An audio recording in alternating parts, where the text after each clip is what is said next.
Hello, everybody. Welcome to another Kansas Missing and Unsolved podcast. I'm your host, Ricky Tabruggi, and joining me, as always, from the cottage, Derek Rutherford. How's it going down there? Doing well, man. How are you doing, buddy? Doing all right. You have any bad storms down that way? Not really, man. Me and D drove through a thunderstorm the other day, Hmm. and it wasn't awful, man. It was just a lot of rain, a little bit of hail. Hmm. Definitely, other parts of the country are seeing it way worse than we are, Oh, right, man. yeah. So Yeah. definitely thoughts and prayers to anybody affected by severe. It's not even just tornadoes. Sometimes those straight line winds can ruin Oh, your I know. ruin your whole weekend. You know what I mean? No, I know.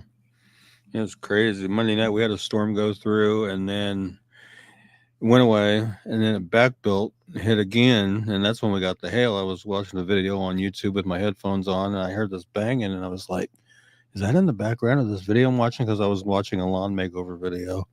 And I took my headphones off. I went, crap, no, that's hail. Ellen Dotson watching from Leavenworth. Roxanne Fisher, I think, is in Oklahoma, correct? Yep. Yep. Heather Barry watching us. Chris Unruh, Trisha Arnold, fan favorite. She's been here for a long time. Chris Unruh's been a long time. Baby Blue Eyes, That's 79 is here. that's Donda. How you doing, Donda? Well, we're excited to be here. We have a lot of cases to get through tonight.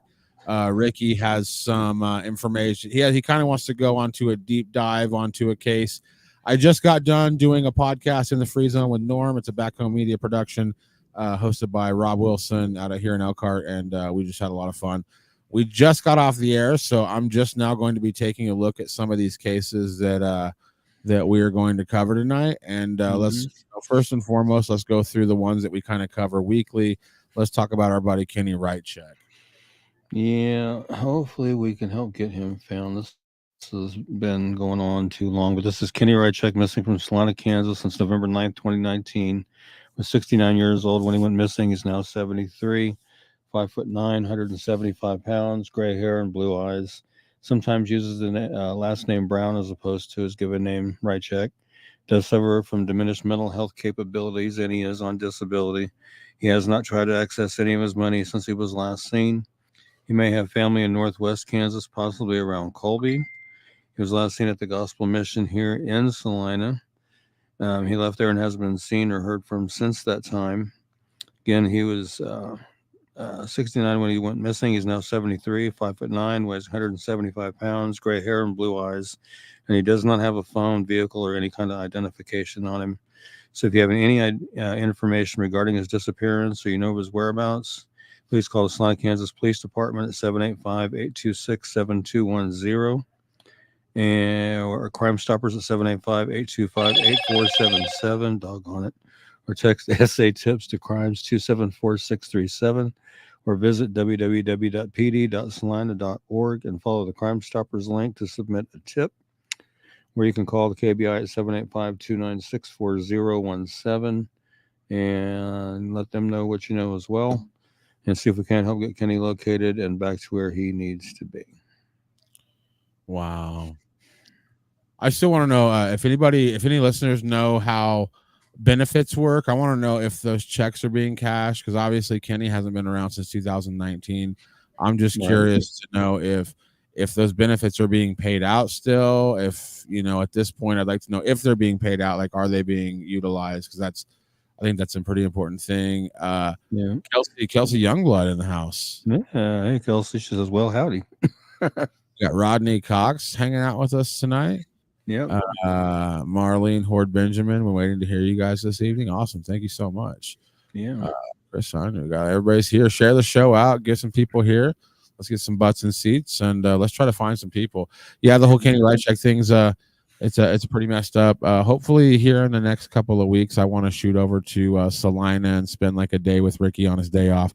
Maybe Cool. me and Ricky can go to like the museum and maybe go to the high school and see if there's we're not going to find Kenny, but we would like to maybe find some older pictures of Kenny, just to sort of we've gotten to know him over these years, and I feel like it'd be nice. Obviously on this show you want the most recent pictures, but I think in this sense I'd like to just get to know Kenny a little bit better because I've got just from this flyer and I like him. Cool. And Janet Cook is saying, I love what you're doing. Thank you. Thank you so much. That's awesome. We're doing our best to try to bring him home. Let's talk about Dana Jane Bruce. All right. This is one we cover pretty much every week. And this is Dana Jane Bruce, missing from Sedalia, Missouri since October 4th, 2008. She was 23 when she went missing. She's now 38. She's 5'2", 98 pounds, brown hair, green or hazel eyes. She was last seen at her children's babysitter's home in Sedalia. She left the children there earlier that day so she could go out for the evening. She returned at midnight and gave the babysitter more money and asked her to watch the children for the remainder of the night. Dana was seen at Malone's bar on Main Street with the young man driving a late model red Ford F-150 truck earlier on the night of her disappearance. She left with that man at 11:30 p.m. Police have identified the man Dana was with on the night she vanished.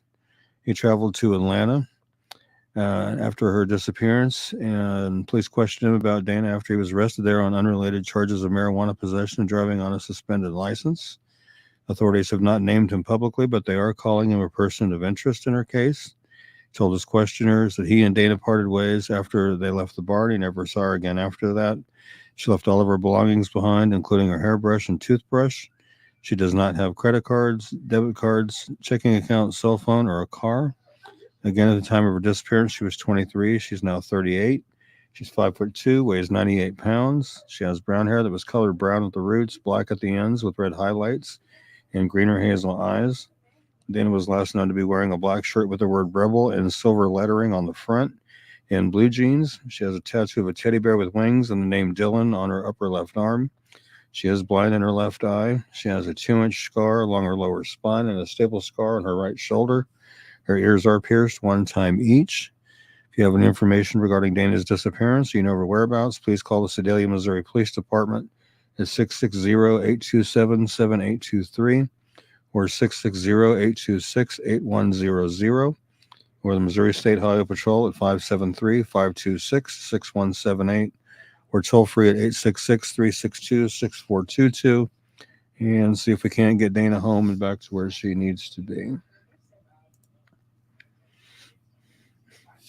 Long time. I'm just curious, like what her how like I don't know. I'd be interested to talk to her kids, see how they are. This much time has passed. I'm sure after a while, all wounds kind of they don't heal, but they cauterize. They get.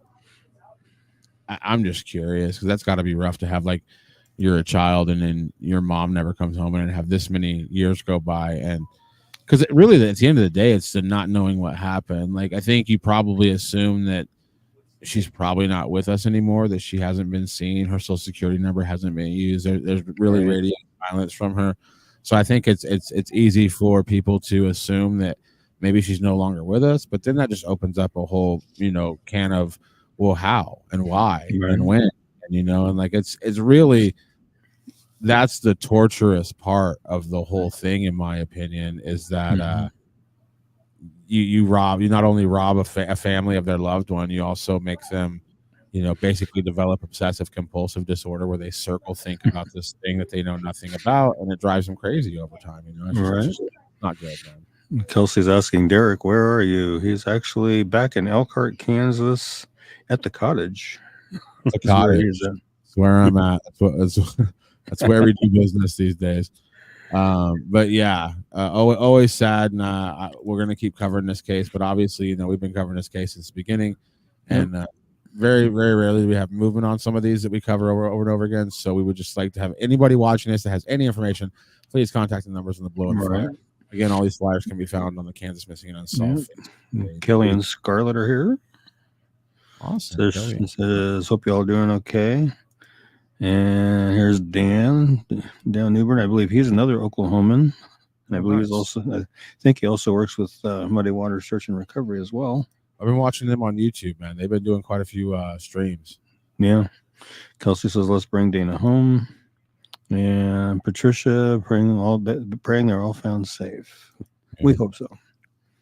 Were you able to find out if there's been any movement on, because obviously we know there's been an arrest in Alexander's disappearance, but there's still there's no body, there's really no explanation. It's just somebody's been arrested for, I believe, some type of homicide charge in Alexander's disappearance, but there's really no story on what happened to the guy, right? Right. I haven't heard any more information on that since the arrest, so I guess they must be staying pretty tight-lipped right now. Hopefully they'll say something soon. Yeah. We'll have to see. But Alex Perez has been missing from Ulysses, Kansas since December 1st, 2020. He was 35 when he went missing. He's now 38. He's 5'11", weighs 235 pounds, has black hair that he shaves nearly bald and brown eyes. He called a family member on the telephone on December 1st and said he'd be coming to their home to do laundry. He never arrived at the family member's home in Ulysses. Alexander has not been heard from or seen by family or friends since that time. Alexander had been staying with family and friends prior to his disappearance. It's believed that Alexander may still be in the local Ulysses area, or he may be in the Garden City, Kansas area, or surrounding areas. Again, at the time of his disappearance, he was 35. He's now 38. He's 5'11", weighs 235 pounds, has black hair that he shaves nearly bald and brown eyes, has a tattoo of a bumblebee on his face underneath his left eye, has Perez tattooed on one of his arms, and he has a tattoo of a cross on a chain across his chest.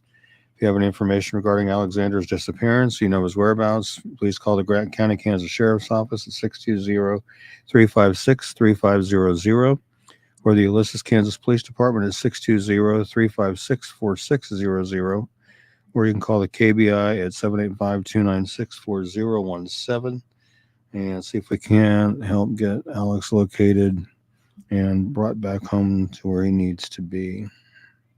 And we won't play it tonight because I'll have to dig it up. It's somewhere buried on a hard drive. But we do have the last voicemail. It was missing since December 1st, 2020. We have a voicemail obtained from a family member. He sent December 6th, 2020. And essentially, like, what I kind of want to bring it up is it's no secret that Alexander was mixed up into some wild stuff towards the end there when he went missing. Yeah. You listen to the voicemail, he's basically, I am paraphrasing, but essentially he's saying that he's mixed up with some pretty bad dudes. Right. Involving some pretty bad stuff. And Yeah. there's pure terror in his voice. He says that he had before recording the voice message, he said he had been held at gunpoint, he had been robbed, he had been beat up. And the Garden City was crazy. I lived in Garden City for a decade, and I never saw anything crazy. But again, I kind of stayed to myself, went to work, went home. But be careful, you be careful who you keep company with, because these people might be, end up getting arrested 3 years later because nobody's seen you since the last time they hung out with you and stuff. So there's some people out there who give zero regard to your well-being, whether or not your parents or family ever see you again. If you get in the way of their bottom line, they will do what it takes. So just be careful who you keep company with, please. Right. Yeah, and this was the KBI release that was sent out. Is on December 27th of last year. Finney County, the KBI, the Finney County Sheriff's Office arrested a man connected to the murder of Alexander Perez of Ulysses. Family members reported AJ missing to the Ulysses Police Department on December 14th, 2020. At the time he went missing, he was 35.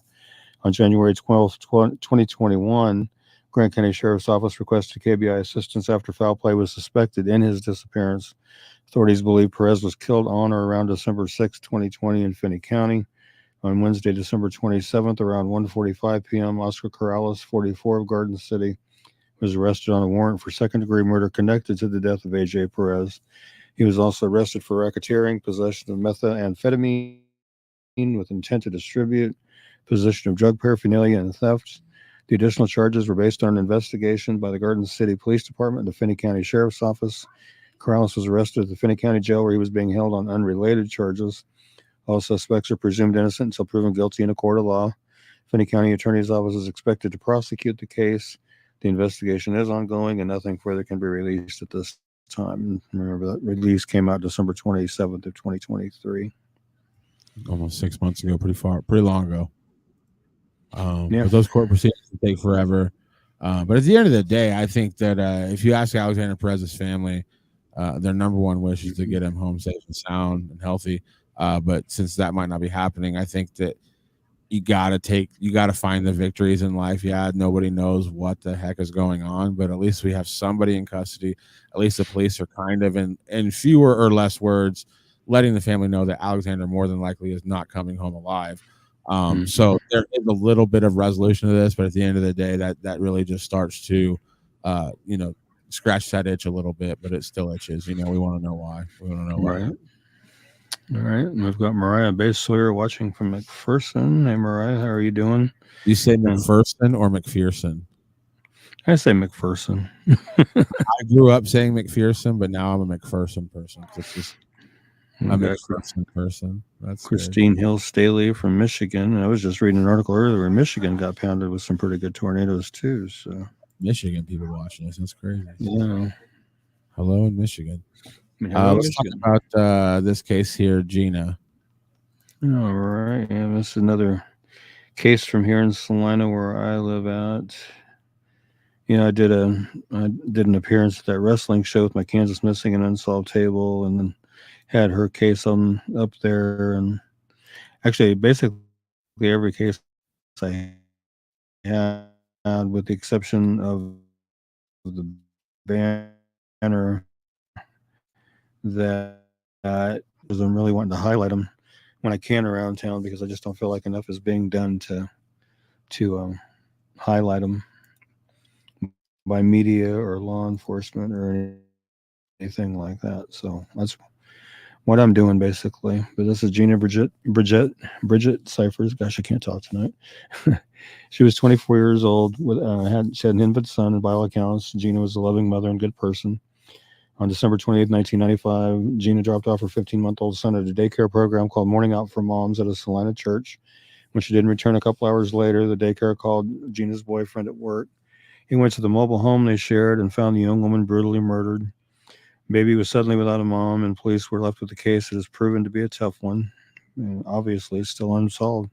It's a crowded mobile home park in the heart of the city with trailers that were close together, which is now a big, huge empty lot. There's nothing there anymore except some trees. The violence happened sometime between 9 a.m. and noon. Still, all these years later, Gina Cyphers' murder remains unsolved. Initial newspaper reports said that she was stabbed, but police are still keeping a lot of details secret. There have been a lot of leads that have gone nowhere. If you have any information on Gina's death, please call the Salina, Kansas Police Department at 785-826-7210 or Crime Stoppers at 785-825-8477 or text SA Tips to Crimes 274637 or go to www.pd.salina.org and follow the Crime Stoppers link to submit your tip. You may receive a cash reward of up to $1,000 and you're not required to give your name, or you can call the KBI at 1-800-572-7463. And there is a governor's reward of $5,000 available for the arrest and conviction of the person or persons responsible for Gina's death. So hopefully somebody out there has the key that will solve this case and will call it in, and we can get some justice for her and her son and the rest of her family. Yeah. Wow. Got Carissa Lynch over here watching from Pawnee Rock, Kansas, and Kimberly Garrison from watching from over there in Chapman. Glad you guys could join us tonight. That's awesome. And then Roxanne's got if y'all want to help with the lives and pages, you can become a subscriber. There are 3 options. Ricky made a post on KMU where to go on Patreon. He doesn't get paid for all the hours he puts into finding this, and just an FYI. Well, thank you, Roxanne. Appreciate that. I did talk to somebody that said that they would help us see if there was any kind of grant funding that could help you with your Okay. flyers. So hopefully that's something that could help out, Here we go. We have another case here. This looks like it's pretty new. Harley Smith, youngster. Yep. I was just asked to do this one today. And the photo on the right hand side is the more recent photo. It was just taken yesterday, actually. This is Harley Smith, missing from Wichita, Kansas since May 7th, 2024. She's 15, 4'11", 105 pounds, blonde or strawberry hair and green eyes. She may be using the name Alex. Again, she's 15, 4'11", 105 pounds, blonde or strawberry hair and green eyes. If you have any information regarding Harley's disappearance, you know her whereabouts, call the Wichita, Kansas Police Department at 316-660-9452 or 316-660-9456 or 316-263-6011 or KBI at 785-296-4017 and see if we can't get Harley located and back to where she needs to be. And I have actually made several flyers of her over the course of the last probably year or so. Wow. Let's see here. And now we got Julia. Forgive me if I say this wrong. Julia Alarcon, watching from Larned. Glad you could join us. Do you have a flyer for Jennifer Bryan Judd? What's her name again? Jennifer Bryan Judd. Judd. Yeah. Let me look. So I'll just read you an email I just got. It says Jennifer Bryan Judd, the subject, Jennifer Bryan Judd, bride of 9 days, stabbed 9 times in her home in Baxter Springs, Kansas in 1992. Says this email says she was stabbed 9 times in her Baxter Springs, Kansas home on May 11th, 1992. She was married 9 days. Jeremy Jones, the serial killer, admitted to the murder, although he does not have details about the murder. He has since recanted his statement. He did know her and her husband. I have a timeline autopsy and a 5-part series was printed by the Baxter Springs Courier in 1999. There's a lot to this case. I just need a podcast. He wants me to basically help him out, but I've never heard of that case. That's why I just read that just now. Do you have a flyer for that? That's what I'm looking for. I didn't find anything listed under Judd, so I'm trying. Was it Bryant? Yeah, Bryan. Just Brian. Jennifer Bryan Judd. Spell Brian for me. Is it IAN or YAN BRY. or Yeah, YAN. Okay. Thank you. Thank you. Let's see. Well, that sounds. I do not. Wow. I Okay. do not. Well, But that would we will be. I make would one. sure make one. I just sent a message saying and asked if we could talk on the phone. But yeah, that's. I would sure definitely make one and get it up on the pages. That's for sure. Yeah, 1992 cold case. Yeah, that's an older one. Yeah. All right.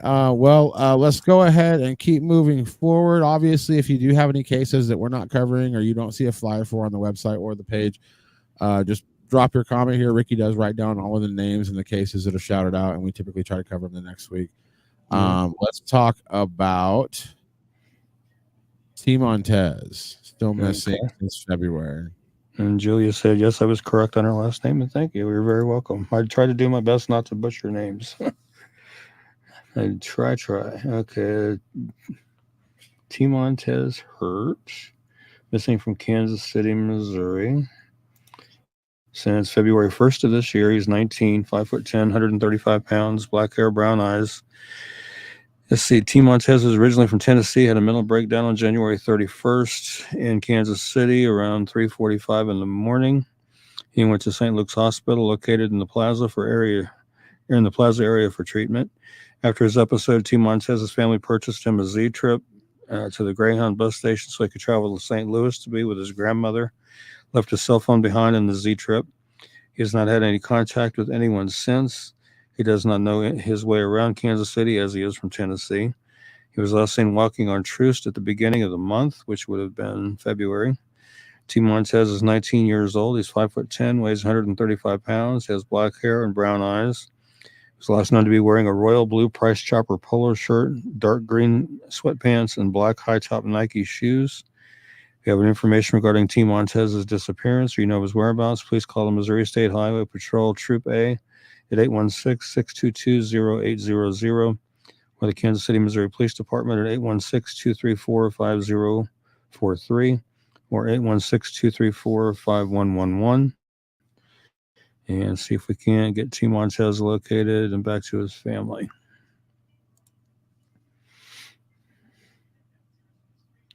And Patricia, you are very welcome. She's saying, thank you, Ricky and Derek, for all you do.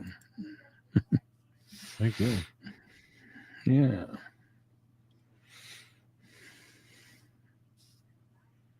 I'm trying to see.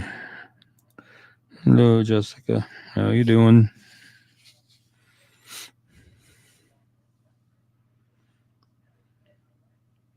All right. Here we go. And Noah Patterson. This is another one that I did recently. He's missing from Olathe, Kansas since May 3rd, 2024. He's 16. He's 5'8" to 6 foot tall, 150 pounds. He's got dirty blonde hair that's cut in a mullet and blue eyes. He does wear eyeglasses. And if you have any information regarding Noah's disappearance, you know his whereabouts, please call the Olathe, Kansas Police Department at 913-782-0720 or the KBI at 785-296-4017 and see if we can't get Noah located and back to where he needs to be.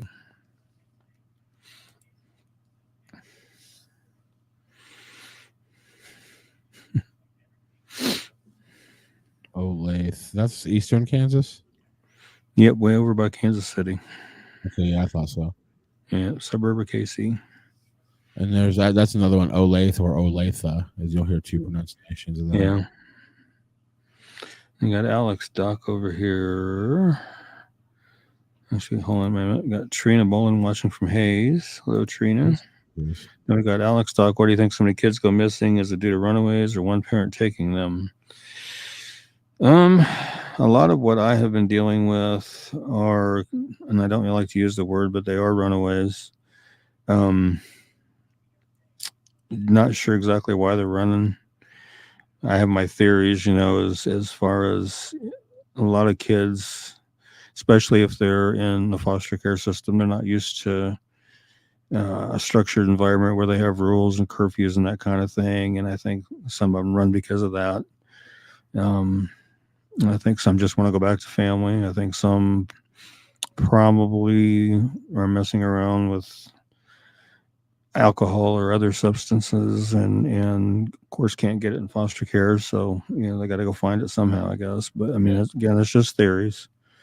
And I know there are some foster homes that have been deemed not very good, and I'm sure that factors into at times. Of course, you've used the word foster several. I think like a lot of the repeaters anyway, and this is just me talking. Like, well, I don't know anything. I'm just I do this show with Ricky. To me, I think that anytime anybody's in a foster situation, whether it's a great home where they're trying to, like Ricky's a foster, started out as a foster parent, you've adopted your daughters, but you've done well raising your daughters. But there's a lot of foster situations that aren't great, right. But say that it's like somewhere in the middle and it's just like a regular run-of-the-mill household. Anytime you remove like a kid from their actual family and you put them with essentially strangers, there's going to be a lot of friction, and it's just a high tense situation. But I think it's anytime you're teenagers, 13 to 18, you're like in that half kid, half grown up mentality, or you think you are. I think that's just probably the hardest time to be a human being anyway. And then, so when you throw in, being raised by somebody else who might think differently than you, have different ideals than you, it's just a breeding ground for a lot of people not wanting to be in that situation. And again, I'm glad there's foster parents, but at the end of the day, I wish there were more parents that just took care of their kids, Yeah. No, it's for like the kids that run from their own homes, I've heard of things like, well, the kid got in trouble, parent went to take the phone, kid didn't like it, so they took off, or daughter wanted to see a particular boy, mom, dad said no, so she took off, or the other way around. Boy wanted to see a certain girl, mom, dad said no, so he took off. I've seen situations like that. So, I mean, there's just all kinds of different things that factor into it. I think a lot of it is like just communication. Like, I think that if teenagers knew that, hey, the reason I care where you're at night is not necessarily because I'm drunk on power. I have some stock in you staying alive. And there's probably some places and situations that you shouldn't be in at this age, and I'd prefer you not to, so it's just tough, man. She said, see, this is Roxanne Fisher Jackson. She said they put out another warning for signs put out by the roads offering jobs and modeling for kids. Some even say 18 and younger. Most are scams. They're trafficking, Yeah. And that's just, to me, that's just vanity bait. It's just a sign that says, hey, we'll make you famous. Here's a sign with a piece of cardboard and a pencil. Gene Pauley watching from Junction City, Kansas. Thank you for joining us tonight, Gene. I like it a lot. Yeah. Let's talk about Chloe. Alex, okay. Alex says, I appreciate the feedback. You all do an amazing job. Thank you, Alex, and you're very welcome.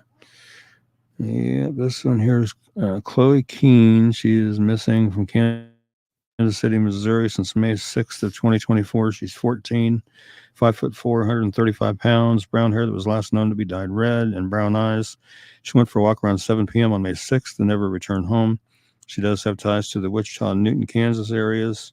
And she's 14, 5'4", 135 pounds, brown hair that was last known to be dyed red, and brown eyes. She does have a nose piercing. She was last known to be wearing a black hoodie and black pants. If you have any information regarding Chloe's disappearance, you know her whereabouts, please call the Kansas City, Missouri Police Department at 816-234-5100 or 816-234-5150 or 816-234-5111 or the Missouri State Highway Patrol at 573-526-6178 or 866-362-6422. See if we can get Chloe located and back to where she needs to be. Wow. So hopefully she's all right, but let's see if we can help get her found and back to where she needs to be. Kind of concerning. Kansas City area, goes for a walk, early evening, doesn't come home. It's kind of concerning. That's really concerning, man. Yep. Yeah. And as you can see, the flyer is a different color. That's from the Missouri Missing and Unsolved page. Right. Everybody follow that page. If you follow Kansas Missing and Unsolved, follow Missouri too, because we are bordering states. Right. And that page could use some love. It does not have as many followers as the Kansas page. We're trying to grow. Or Ricky's trying to grow. Yeah. Let's talk about this case. Wow, a lot of people. This one is an interesting case. I've been following the comments on this one. It's just really out there. I mean, it's concerning, and I'll get into it here if I can figure out what the heck I did with. I've been pulling them up on my paint thing so I can read them, so they're easier for me. Here we go. Crystal DeMoss and Leland Epp, missing from Great Bend, Kansas, January 14th of 2024 was the last time they were seen or heard from. Crystal's 32, 5'3", 180 pounds, brown hair, brown eyes. Leland, when he went missing, was 11 months old. He's now a year old. That's all the information I have on him. They were reported missing on May 5th. Her vehicle was located at the residence of Tyler Epp, who she shares a son with and is currently residing in the Great Bend, Kansas area. Several locations have been searched with no sign or contact being made with Crystal or her son. And Crystal's 32. She's 5'3", weighs 180 pounds, has brown hair and brown eyes, and she does have multiple tattoos on her hands and arms. At the time of his disappearance, Leland, again, was 11 months old. He's now a year old. If you have any information regarding Crystal and Leland's disappearance, you know their whereabouts, please call the Great Bend, Kansas Police Department at 620-792-1300. Or you can submit information online at p3tips.com or download the P3 Tips mobile app or call the KBI at 785-296-4017 and see if we can't help get Crystal and Leland located and back to where they need to be. And their particular, I wished all flyers would get shared like Crystal and Leland's flyer has been getting shared. It's been shared almost upwards of 800 times. So we'd really like to see all the other flyers get shared like that. Let's see here. Let's look at comments real quick. Vanessa Hoskins says, thank you for all your do. You're very welcome, Vanessa. Emily Fawcett says, Lawrence, Kansas here on behalf of Friends of the Canine Vest Midwest. Thank you for all you do. Thank you for being here, Emily, and you're very welcome. And Vanessa Hoskins is from Burlington, Kansas. So we got Burlington, Kansas in the house.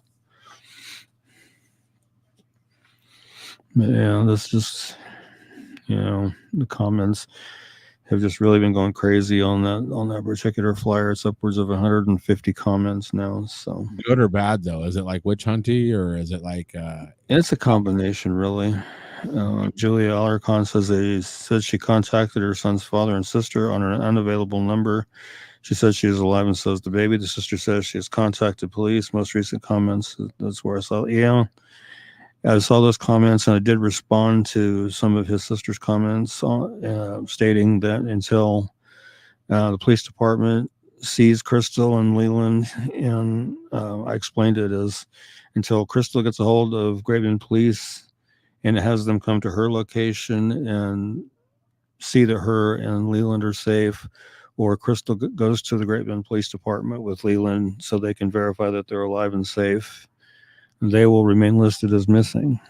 So, if Crystal wants to get this taken care of, if she's okay and everything, then that's what she needs to do. She either needs to have police come to her, or she needs to go to them and say, hey, we're both fine, we're both safe, because they won't take third party callers saying, hey, she's safe, she's okay. They're going to want to physically see her and talk to her, make sure she's okay. So, Yeah, and if you're somebody who's family members of them, you're going to want that. You're not going to want the police to be like, "Hey, we got a text from a number that says it's her." They're fine. You're going to be like, "Well, I'm going to need more proof than that because anybody can say, "Hey, this is such and such," and I'm fine." I mean, all I do is watch YouTube um, interrogation videos. Like, I don't know how many times I've seen somebody text from a deceased person's phone for sometimes up to 4 years, making people think that they're still alive. Yeah, Julia says correct, and then she goes on to say yes, they've been trying to do that, and that's what they're waiting on. Oh, that was what they were waiting on. Yeah, I get it. Yeah. I mean, I would want to. And now with AI capabilities, I wouldn't even really settle for a video thing. Like, no, you need to just come, meet somewhere public, whatever. But let us see that you and this, Leland are okay. And Shayna Holstead says hello from Wichita. Hello, Wichita. How you doing, Shayna? Yeah, it's just I just really hope they can get them located and make sure they're okay and things like that, because I've heard and read things that aren't so favorable. So I just hope they're okay. Yeah, 100%. Let's talk about Amanda Hill missing in Georgia. Yeah, missing from Augusta, Georgia since March 13th of this year. She's 27. She's 5'5" to 5'6", weighs 200 pounds, has brown hair that's dyed blonde and hazel eyes. She was last seen in Hephzibah, Georgia. I hope I said that right. With an adult male. He's blocked all of Amanda's family on social media after inquiries about Amanda. And she's 27. She's 5'5" to 5'6", weighs around 200 pounds. She has brown hair that was last known to be dyed blonde and hazel eyes. If you have any information regarding Amanda's disappearance, you know her whereabouts, please call the Richmond County, Georgia Sheriff's Office at 706-821-1000 or the National Human Trafficking Hotline at 888-373-7888 and see if we can't help get Amanda located and back to where she needs to be. And Christine Hill Staley says, thank you so much. Christine is actually Amanda's mother. Really? Yeah. And I've actually made a few flyers for Amanda since she actually was still living in Kansas at the time, but now she's over in Georgia. And hopefully she's all right. We can help get her found and back to where she needs to be. Yeah. 27. Oops. I forgot to change the thing up at the top because the last flyer I made for her was South Carolina. I forgot to change my little state thing up there to Georgia. Okay. I just noticed that. I'm going to have to fix that. Write it down, buddy. Anybody in the Georgia area watching? Yeah.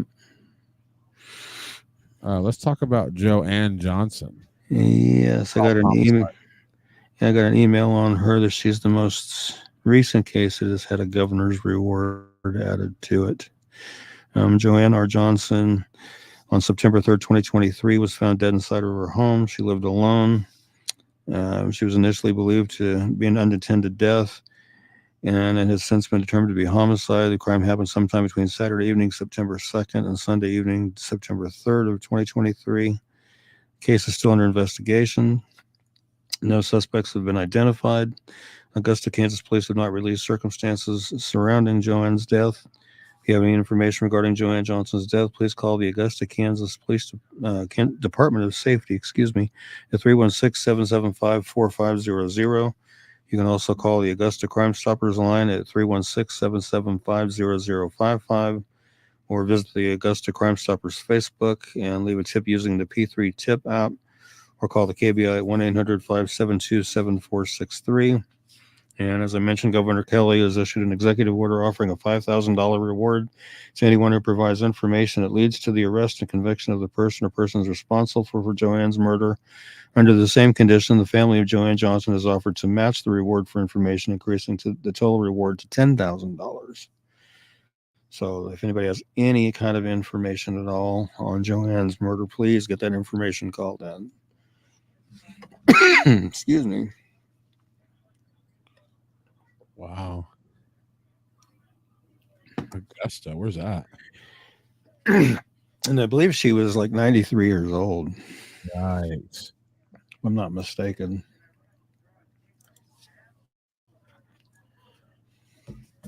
I like that. Spot it, say it. Right. My biggest issue with Crime Stoppers is there's so many numbers for it. Like every area like of the state of Kansas has their own Crime Stoppers number. Right. It's kind of confusing for advertising reasons, but I mean, I'm just glad they exist at all, you know? Right. But yeah, I just thought, wow, I mean, here's this lady that's like 93, 94 years old, or 92, 93 years old. And I mean, who would want to do that to a 92, 93-year-old woman? 93. Yeah, she was 93. Well, those two ladies in Salina in the past, you know, Yeah. they were elderly. I don't get it, man. Yeah, I don't either. Some weird people out there. And I did add the picture without the glasses to that flyer, because that was on the new release that they would put out about the governor's reward. Nice. 5 more flyers. We will have to get out of here after that. I have to go to a store before it closes. I have a little bit. Let's talk about Breanne Lee Miller, St. Louis, Missouri. This is a case that we've covered quite a bit. Yeah, missing from St. Louis, Missouri since July 26, 2020. She was 21 when she went missing. She's now 25. She's 5'4", 135 pounds, brown hair, hazel eyes. She was last seen at South St. Louis on Dolores Street. Again, she was 21 when she went missing. She's now 25. 5'4", weighs 135 pounds, brown hair that was semi-short on top and shaved on the sides, and hazel eyes. Her tongue and ears are pierced. And Breanne has a tribal heart tattoo on her right bicep that says love, a tattoo of the name Rob on the right side of her neck, a tattoo of a heart on the left side of her chest, and a tattoo of 2 hearts on her upper left thigh. She was last known to be wearing a pink short sleeve top and white jeans. If you have any information regarding Breanne's disappearance or you know her whereabouts, please call the St. Louis, Missouri Metro Police Department at 314-231-1212 or Crime Stoppers hotline at 866-371-8477. And there's photos of her tattoos going across the bottom of the flyer there. Took me some time to dig up all those photos, but I finally found them. But let's help get her found and back to where she needs to be. Long time, 4 years. Yeah.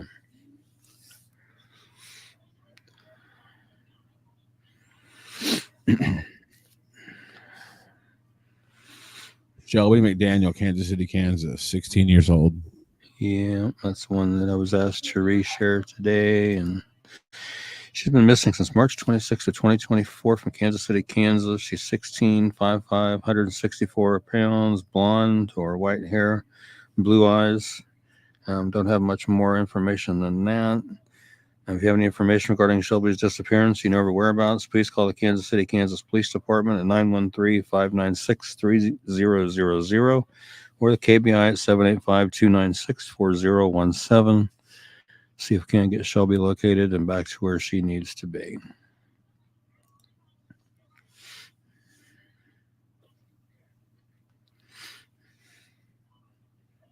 A lot of Kansas City cases tonight.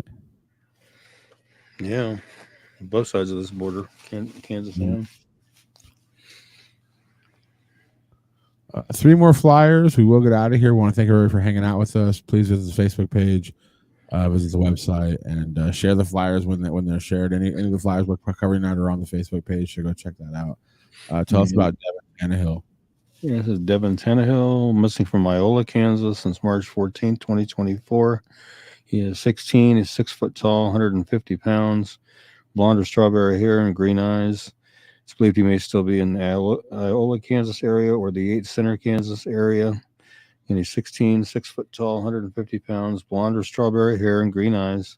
If you have any information regarding Devin's disappearance, you know his whereabouts, please call the Iowa, Kansas Police Department at 620-365-4960 or the KBI at 785-296-4017 and see if we can't get Devin located and back to where he needs to be.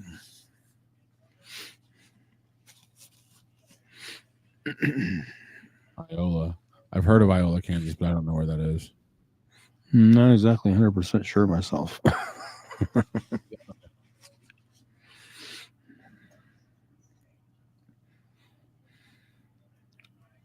right. We have Davy and Broderick. Yeah. Another one I was asked to reshare.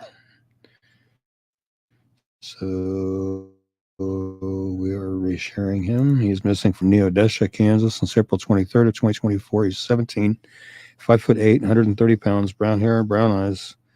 And I don't have much more on him than that. And if you have any information regarding Davian's disappearance or you know his whereabouts, please call the Neodesha, Kansas Police Department at 620-325-3031 or the KBI at 785-296-4017 and see if we can't get Davian found and back to where he needs to be.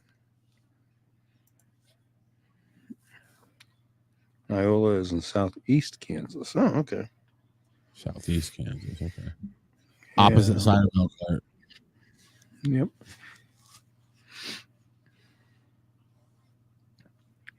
All right. One more flyer, then we will get out of here. I want to thank everybody for hanging out. I think I will make it to the store.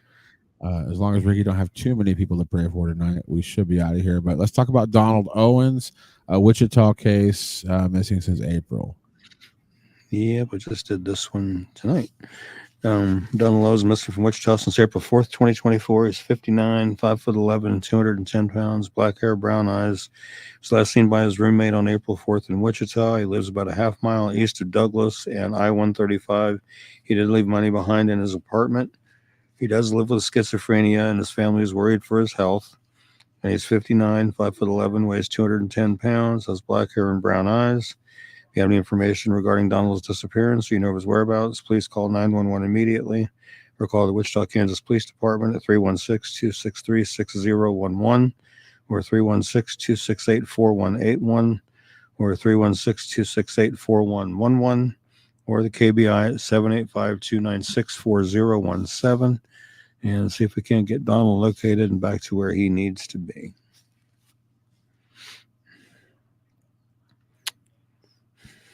All right. Donald Owens. I every time you talk about anything with there's like some kind of mental health issue, it always sucks for him because I'm just like, damn it, like doesn't sound like it's Donald's. Maybe he's not like 100% driving right now. You know, he's probably right. So just let's mention. Let's pray and get out of here, Ricky. I do want to make it to the store before they close in 7 minutes, but obviously let's throw Donald in your prayers and anybody that any of these flyers people are dealing with some mental health issues that are out of their control. Mm-hmm. Well, Heavenly Father, thank you for bringing us together tonight to cover these missing persons cases and unsolved homicides. And as always, we pray that somebody out there will be touched to do the right thing and call in the information that they have that could close one of these cases and bring some closure to some families. And we pray that they will do that. And I want to thank everybody for joining us and being with us and sharing all these cases tonight. And until we see each other next week on Wednesday night, everybody stay safe. God bless. Have a good night. And amen. Amen. We'll see y'all next week. Thanks for hanging out.